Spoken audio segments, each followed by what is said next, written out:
Hi, welcome back to age vlogs. ಎಲ್ಲರೂ ಹೇಗಿದ್ದೀರಾ? I hope ಎಲ್ಲರೂ ಚೆನ್ನಾಗಿದ್ದೀರಾ ಅಂತ ಭಾವಿಸ್ತಾ ನಾನು ಕೂಡ ತುಂಬಾ ಚೆನ್ನಾಗಿದ್ದೀನಿ. ಇದು ನವರಾತ್ರಿಯ 9 ದಿನಗಳಲ್ಲಿ ನಾನು 5 ದಿನ ಪೂಜೆ ಹಿಡ್ದಿದ್ದೆ. ಇದು 5 ದಿನ ಪೂಜೆ ಹಿಡಿಯೋಕ್ಕಿಂತ ಮುಂಚಿತವಾಗಿ ಬನಶಂಕರಮ್ಮನ ದೇವಸ್ಥಾನಕ್ಕೆ ಹೋಗಬೇಕು ಅಂತ ಅನ್ನಿಸ್ತು. ಸೊ ನನಗೆ ಆ ಒಂದು 4 ದಿನ ಸರಿಯಾದಂಥ ಟೈಮ್ ಸಿಕ್ಕಿರಲಿಲ್ಲ. ಆ ಒಂದು ದಿನ ಸಿಕ್ಕಿತ್ತು, ಹಾಗಾಗಿ ರೆಡಿ ಆಗಿಬಿಟ್ಟು ಇವತ್ತಾದರೂ 9 ದಿನ ಪೂಜೆ ಹಿಡಲಿಕ್ಕೆ ಆಗಿಲ್ಲ, ಅಟ್ಲೀಸ್ಟ್ ಒಂದು ದಿನ ದೇವಸ್ಥಾನಕ್ಕೆ ಹೋಗಿ ಬರೋಣ ಅಂತಂದು ಬನಶಂಕರಮ್ಮನ ದೇವಸ್ಥಾನಕ್ಕೆ ಹೋಗಲಿಕ್ಕೆ ರೆಡಿ ಆಗ್ತಾ ಇರುವಂಥದ್ದು. ಸೊ ಅವತ್ತು ಮಂಗಳವಾರ ಆಗಿರೋದ್ರಿಂದ ತುಂಬಾ ರಶ್ ಇತ್ತು ಅಂತಲೇ ಹೇಳ್ಬೋದು. ಮನೆಯೆಲ್ಲ ಬೇಗ ಇದ್ದು ಬೇಗೆಲ್ಲ ಪೂಜೆ ಮುಗಿಸ್ಬಿಟ್ಟು ಹೋಗೋಣ ಅಂದ್ಕೊಂಡು ಎಲ್ಲ ಪ್ರಿಪ್ರೇಷನ್ ಮಾಡ್ಕೊತಾ ಇದ್ವಿ. ನೋಡ್ತಾ ಇರ್ಬೋದು, ಎತ್ತಕ್ಷಣ ಮನೆ ಕೆಲಸ ಎಲ್ಲ ಮುಗಿಸ್ಕೊಂಡು ಅದಾದಮೇಲೆ ಅಂಗಳ ಕಸ ಹೊಡೆದ್ಬಿಟ್ಟು ಬಾಗಿಲು ತೊಳೆದಾದ್ಮೇಲೆ ಸ್ನಾನ ಮಾಡಿಬಿಟ್ಟು ಎಲ್ಲನೂ ಚೆನ್ನಾಗಿ ಅರಿಶಿನ ಎಲ್ಲ ಹಚ್ಬಿಟ್ಟು ಬಾಗಿಲಿಗೆಲ್ಲ ಅದಾದ ಅರಿಶಿನ ಕುಂಕುಮ ಇಟ್ಟು ಬೇಡ ಅಂದ್ಕೊಂಡು ಸ್ನಾನ ಮಾಡ್ಕೊಂಡು ದೇವ್ರಿಗೆ ಕೈ ಮುಗಿದು ಅರಿಶಿನ ಕುಂಕುಮ ಇಟ್ಕೊಂಡು ಹಣೆಗೆ ತಾಳಿಗೆಲ್ಲ ಇಟ್ಕೊಂಡು ಅದಾದಮೇಲೆ ಬಾಗಿಲಿಗೆ ಅರಿಶಿನ ಎಲ್ಲ ಹಚ್ಬಿಟ್ಟು ಅರಿಶಿನ ಕುಂಕುಮ ಇಟ್ಟು ರಂಗೋಲಿ ಇಟ್ಟು ಅವನ್ನೆಲ್ಲ ಮುಡಿಸ್ತಾ ಇದ್ದೀನಿ. ಸೊ ಇದೇನೆಂದರೆ ಬೆಳಗ್ಗೆ ಒಂದು 4 ಗಂಟೆಯಿಂದ ಒಂದು 6 ಗಂಟೆ ಒಳಗಡೆ ಏನು ಅಷ್ಟು ಗಾಳಿ ಇರೋದಿಲ್ಲ. ರಂಗೋಲಿ ಹಾಕೋಕ್ಕೆ ತುಂಬಾ ಚೆನ್ನಾಗಿ ಅನಿಸುತ್ತೆ. ಅದಾದಮೇಲೆ ಇಲ್ಲಿ ರಂಗೋಲಿ ಹಾಕಬೇಕು ಒಂದು 6:30 7 ಗಂಟೆ ಮೇಲೆ ರಂಗೋಲಿ ಹಾಕಲಿಕ್ಕೆ ಸ್ಟಾರ್ಟ್ ಮಾಡಿದ್ರೆ ತುಂಬಾ ಗಾಳಿ ಇದೆ ನಮ್ಮ ಮನೆ ಹತ್ರ. ಆ ಗಾಳಿಯಿಂದ ಎಲ್ಲ ರಂಗೋಲಿ ಏನೇ ಹಾಕಲಿಕ್ಕೆ ಹೋದರೂ ಸಹ ಎಲ್ಲ ಈ ಕಡೆ ಬಂದುಬಿಡುತ್ತೆ. ಹಾಗಾಗಿ ನಾನು ಅದನ್ನು ರಂಗೋಲಿ ಪ್ಲೇಟ್ನ ಯೂಸ್ ಮಾಡ್ತಾ ಇರೋವಂಥದ್ದು.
ನೋಡಿದ್ರಲ್ಲ, ದೇವ್ರ ಮನೇಲಿ ಕುತ್ಕೊಂಡು ಪೂಜೆ ಮಾಡಲಿಕ್ಕೆ ಸ್ಟಾರ್ಟ್ ಮಾಡಿದರೆ ಮಿನಿಮಮ್ ಏನಿಲ್ಲ ಅಂದರೂ 1-1.5 ಗಂಟೆ ಬೇಕಾಗುತ್ತೆ. ಅದು ನನಗಂತೂ ಬೇಕೇ ಬೇಕು. ನನಗೆ ಅಷ್ಟು ಬೇಕಂದ್ರೆ ನಮ್ಮ ಹಸ್ಬೆಂಡ್ಗಿನ್ನೂ ಜಾಸ್ತಿನೇ ಅಂತ ಹೇಳ್ಬೋದು. ಅವರು ದೇವ್ರ ಪೂಜೆ ಮಾಡಬೇಕಂದ್ರೂ ತುಂಬಾ ಟೈಮ್ ತಗೋತಾರೆ. ಮಾಡೋದು ಅಪರೂಪ ಅವರು, ಆದರೆ ಶನಿವಾರ ಮಾತ್ರ ಕಂಪಲ್ಸರಿ ಅವ್ರು ಮಾಡ್ತಾರೆ. ಒಂದು ಪೂಜೆನಾದರೂ ನಿಧಾನವಾಗಿ ಮಾಡೋಣ, ಪ್ರತಿನಿತ್ಯದ್ದು ಸರಿಯಾಗಿ ಮಾಡೋದಿಲ್ಲ, ನಾನು ಮಾಡೋದಿಲ್ಲ, ಅಟ್ಲೀಸ್ಟ್ ಇವತ್ತಾದರೂ ಚೆನ್ನಾಗಿ ಮಾಡೋಣ ಅಂತೇಳ್ಬಿಟ್ಟು ಅವ್ರು ಯಾವಾಗಲೂ ಹಾಗೆ ಮಾಡ್ತಾರೆ. ನಾನು ಕೂಡ ಅವ್ರನ್ನ ಕೆಲವೊಂದು ಅವ್ರು ನೋಡಿ ನೋಡಿ ನಾನು ತಿಳ್ಕೊಂಡಿದ್ದೀನಿ, ಕಲ್ತ್ಕೊಂಡಿದ್ದೀನಿ ಅಂತಲೇ ಹೇಳ್ಬೋದು. ಇನ್ನು ಈ ಮನೇಲಿ ಬಂದಾಗ ಏನಾದರೂ ಪ್ರತಿನಿತ್ಯ ಪೂಜೆ ಮಾಡ್ತೀವಿ, ಏನಾದರೂ ಊರಿಗೆ ಹೋದರೆ ಅಥವಾ ಇನ್ನು ಮಂತ್ಲಿ ಏನಾದರೂ ಪ್ರಾಬ್ಲಮ್ ಆದರೆ ಆವಾಗ ಮಾತ್ರ ನಾನು ಮಾಡೋದಿಲ್ಲ. ಅದರ್ವೈಸ್ ಇನ್ನು ಯಾವಾಗಲೂ ಮಾಡ್ತೀನಿ. ತುಂಬಾ ಖುಷಿಯಾಗುತ್ತೆ ಪೂಜೆ ಮಾಡೋದೇನೋ, ಮನಸ್ಸಿಗೆ ನೆಮ್ಮದಿ, ಶಾಂತಿ, ಒಂಥರ ಏನೋ ತುಂಬ ಪೀಸ್ಫುಲ್ ಅನಿಸುತ್ತೆ. ಮನೇಲಿ ಒಂಥರ ಖುಷಿಯಾದಂಥ ವಾತಾವರಣ ಕೊಡುತ್ತೆ. ಎನ್ವೈರ್ಮೆಂಟ್ ಕೂಡ ತುಂಬಾ ಚೆನ್ನಾಗುತ್ತೆ. ಆದರೆ ಪೂಜೆ ಮಾಡಿಲ್ಲ ಅಂದರೆ ಆ ದಿನವೇ ಒಂಥರ ಬೋರಾಗಿ ಹೋಗುತ್ತೆ. ಒಂದೊಂದು ಟೈಮ್ ನಾನು ಕೂಡ ಮಾಡೋಕ್ಕಾಗಿಲ್ಲ, ಟೈಮ್ ಆಗಿರುತ್ತೆ ಅಂತ ನಮ್ಮ ಹಸ್ಬೆಂಡ್ ಕೂಡ ಅವರು ಮಾಡ್ತಾ ಇರ್ತಾರೆ. ಸೊ ರಂಗೋಲಿ ಹಾಕಿದಾಗ ಸೀರೆ ಕೂಡ ಇದಾಗ್ತಾ ಇದೆ, ನೋಡ್ತಾ ಇರ್ಬೋದು. ಆಲ್ರೆಡಿ ರಂಗೋಲಿ ಎಲ್ಲ ಇದಾಗೋಗ್ಬಿಟ್ಟಿದೆ, ಯಾಕಂದರೆ ಸಿಕ್ಕಾಪಟ್ಟೆ ಗಾಳಿ ಇರೋದ್ರಿಂದ. ಸೊ ಫೈನಲಾಗಿ ಪೂಜೆ ಎಲ್ಲ ಆಯಿತು. ಟಿಫನ್ ಕೂಡ ಮನೇಲಿ ಮಾಡಿರಲಿಲ್ಲ, ದೇವಸ್ಥಾನಕ್ಕೆ ಹೋಗ್ತಾ ಇದ್ವಲ್ಲ, ಅಲ್ಲಿ ಆನ್ ದ ವೇ ತಿನ್ಕೊಂಬರೋಣ ಅಥವಾ ದೇವಸ್ಥಾನ ಪ್ರಸಾದ ಕೊಟ್ಟೆಲ್ಲ ತಿನ್ಕೊಂಡು ಬರೋಣ ಅಂತ ಅಂದ್ಕೊಂಡ್ವಿ. ಸೊ ಹೋದ್ವಿ. ಎಷ್ಟು ರಶ್ ಇತ್ತು ಅಂದರೆ ನವರಾತ್ರಿ ದಿನಗಳಿರೋದ್ರಿಂದ ದಸರಾ ಹಬ್ಬ ಮುಂದೆ ಸಿಕ್ಕಾಪಟ್ಟೆ ರಶ್ಶು ಅಂತಲೇ ಹೇಳ್ಬೋದು. ಆದ್ರೂ ಪರವಾಗಿಲ್ಲ, ಇಷ್ಟೇ ರಶ್ ಇದ್ರೂ ದರ್ಶನ ಮಾಡಬೇಕು ಅಂದ್ಕೊಂಡು ಹೋದ್ವಿ. ಸಿಕ್ಕಾಪಟ್ಟೆ ರಶ್ ಇದ್ದು ಸಹ ಲೈನಲ್ಲಿ ನಿಂತ್ಕೊಂಡು ಹೋದ್ವಿ. ಅಮ್ಮಗೆ ಒಂದು ಕಪ್ಪೆ ಚಿಪ್ಪೆ ಅಲಂಕಾರ ಮಾಡಿದ್ರು, ತುಂಬಾ ಖುಷಿ ಆಗ್ತಾಯಿತ್ತು. ನಾವು ಇದು 2ನೇ ದಿನ ಮಂಗಳವಾರ ಅಂತಲೇ ಹೇಳ್ಬೋದು. ಸೋಮವಾರದಿಂದ ಒಟ್ಟು 11 ದಿನಗಳು ಬಂದಿದ್ದು. ಆ 11 ದಿನದಲ್ಲಿ ನಾನು ಪೂಜೆ ಮಾಡ್ಬೇಕಂದ್ರೆ 9 ದಿನ, ಆದರೆ 9 ದಿನ ಸಿಗದೆ ಇರೋ ಕಾರಣದಿಂದಾಗಿ ಅಟ್ಲೀಸ್ಟ್ 5 ದಿನ ಮಾಡಬೇಕು ಅಂದ್ಕೊಂಡೆ. ಬಟ್ ಫ್ರೆಂಡ್ ಅವರು ಅವ್ರ ಹಸ್ಬೆಂಡ್ ಬಂದಿದ್ರು, ಹಾಗಾಗಿ ನಾವು ದೇವಸ್ಥಾನಕ್ಕಾದ್ರೂ ಹೋಗ್ಬರೋಣ ಅಂತ ಹೋಗಿದ್ವಿ. ಇನ್ನೊಂದು ನಾನು ಈ ಒಂದು ವಿಡಿಯೋನ ತುಂಬ ಬೇಗನೆ ಅಪ್ಲೋಡ್ ಮಾಡಬೇಕು ಅಂದ್ಕೊಂಡಿದ್ದೆ, ಕಾರಣಾಂತರಗಳಿಂದ ಮಾಡಲಿಕ್ಕೆ ಆಗಿಲ್ಲ. ಯಾಕಪ್ಪ ಅಂದರೆ ಇನ್ನೊಂದು ನಾನು ಕಿವಿ ಮಾತು ಏನು ಹೇಳಲಿಕ್ಕೆ ಇಷ್ಟಪಡ್ತೀನಿ ಅಂತ ಅಂದರೆ, ನಮ್ಮ ಜೊತೆಗೆ ಯಾರೇ ಫ್ರೆಂಡ್ಸ್ ಆಗಿರ್ಬೋದು, ಫ್ಯಾಮಿಲಿ ಆಗಿರ್ಬೋದು, ಮತ್ತೊಬ್ರು ಯಾರೇ ಒಬ್ಬರು ನಮ್ಮ ಜೊತೆ ಬಂದಾಗ ನಾವು ಅವ್ರ ಜೊತೆ ವಿಡಿಯೋ ಮಾಡಬೇಕಂದಾಗ ಅವ್ರದ್ದು ಒಂದು 100 ಸರಿ ಆದರೂ ಪರ್ಮಿಷನ್ ತೊಗೋಬೇಕಾಗುತ್ತೆ. ನಾನು ಯಾವಾಗಲೂ ಅಂದರೆ ಫ್ರೆಂಡ್ ಜೊತೆಗಿರ್ಬೋದು, ಫ್ಯಾಮಿಲಿ ಜೊತೆಗೆ ಅವ್ರ ಹತ್ರ ಏನೋ ಪರ್ಮಿಷನ್ ತೊಗೊತಿರಲಿಲ್ಲ, ಏನಿಲ್ಲ. ನನಗೆ ಅವ್ರು ನಾರ್ಮಲಾಗಿ ಮಾಡಿದ್ರೆ ಏನೂ ಆಗಲ್ಲ, ಪ್ರಾಬ್ಲಮ್ ಇದೆಲ್ಲ ಸೇಫ್ ಇರುತ್ತೆ ಅಂದ್ಕೊಂಡು ಮಾಡ್ತಾಯಿರ್ತೀನಿ. ಬಟ್ ನಾನು ವಿಡಿಯೋ ಎಲ್ಲ ಎಡಿಟ್ ಮಾಡಿ ಅಪ್ಲೋಡ್ ಅಂದರೆ ವಿಡಿಯೋ ಎಡಿಟಿಂಗು, ವಾಯ್ಸ್ ಓವರು, ಕೆಲವೊಂದು ಮ್ಯೂಸಿಕ್ ಆ್ಯಡ್ ಮಾಡಿಬಿಟ್ಟು ಮತ್ತು ತಂಬ್ಲೈನ್ ಎಲ್ಲ ಕ್ರಿಯೇಟ್ ಮಾಡಿ, ಗೊತ್ತಲ್ವ ಒಂದು ಎಡಿಟಿಂಗ್ ಮಾಡಬೇಕು ಅಂದರೆ ಎಷ್ಟೊಂದು ಟೈಮ್ ಹಿಡಿಯುತ್ತೆ ಅಂತಂದು. ಸೊ ಎಲ್ಲ ವಿಡಿಯೋ ಅಪ್ಲೋಡ್ ಅಂದರೆ ಎಡಿಟಿಂಗ್ ಮಾಡಿ ಅಪ್ಲೋಡ್ ಮಾಡಾದಮೇಲೆ ಅವರು ನನಗೆ ಈ ಥರ ಸ್ವಲ್ಪ ಪರ್ಸ್ನಲ್ ಪ್ರಾಬ್ಲಮ್ ಇದೆ, ಈ ಥರ ಎಲ್ಲ ಪ್ರಾಬ್ಲಮ್ ಆಗುತ್ತೆ, ನಮಗೆ ಅದು ಎಫೆಕ್ಟ್ ಆಗುತ್ತೆ, ಸ್ವಲ್ಪ ಪ್ಲೀಸ್ ಡಿಲೀಟ್ ಮಾಡಿ ಅಂತೆಲ್ಲ ಹೇಳಿದರು, ರಿಕ್ವೆಸ್ಟ್ ಮಾಡಿಕೊಂಡ್ರು. ಸೊ ನನಗೂ ಸಿಕ್ಕಾಬಟ್ಟೆ ಬೇಜಾರಾಗೋಯಿತು.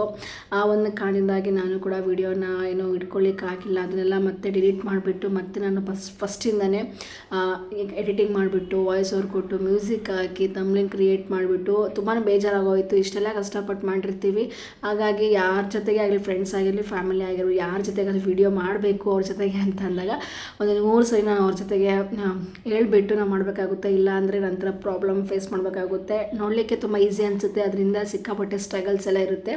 ಆ ಒಂದು ಕಾರಣಕ್ಕೋಸ್ಕರ ಹೇಳ್ತಾ ಇದ್ದೀನಿ. ಪಾಪ ಅವ್ರದ್ದು ಪರ್ಸ್ನಲ್ ಪ್ರಾಬ್ಲಮ್ ಇರುತ್ತೆ, ಬಟ್ ಅವ್ರು ನನಗೆ ವಿಡಿಯೋನ ನಾರ್ಮಲಾಗಿ ನನ್ನ ಜೊತೆಗಿದ್ದಾಗ ಅಥವಾ ಅವ್ರು ಮಾಡ್ತಿರುವಾಗ ಅದಕ್ಕೇನೋ ಅವರು ರೆಸ್ಪಾನ್ಸ್ ಮಾಡಿರಲಿಲ್ಲ. ಓಕೆ ಇರಲಿ ಅಂತ ಸುಮ್ಮನೆ ಇರ್ತಿದ್ರು. ನಾನು ಹಾಗಾಗಿ ಸೊ ನಮ್ಮ ಜೊತೆಗೆ ಖುಷಿಯಾಗಿದ್ದಾರಲ್ವ, ಹಾಗಾಗಿ ಮಾಡ್ಬೋದು ಅಂದ್ಕೊಂಡು ಮಾಡಿದೆ. ಬಟ್ ಅದು ವಿಡಿಯೋ ಅಪ್ಲೋಡ್ ಮಾಡಾದ್ಮೇಲೆ ಹೇಳಿದರು. ಆ ಒಂದು ಕಾರಣಕ್ಕೋಸ್ಕರ ನಾನು ಹೇಳ್ತಾ ಇದ್ದೀನಿ.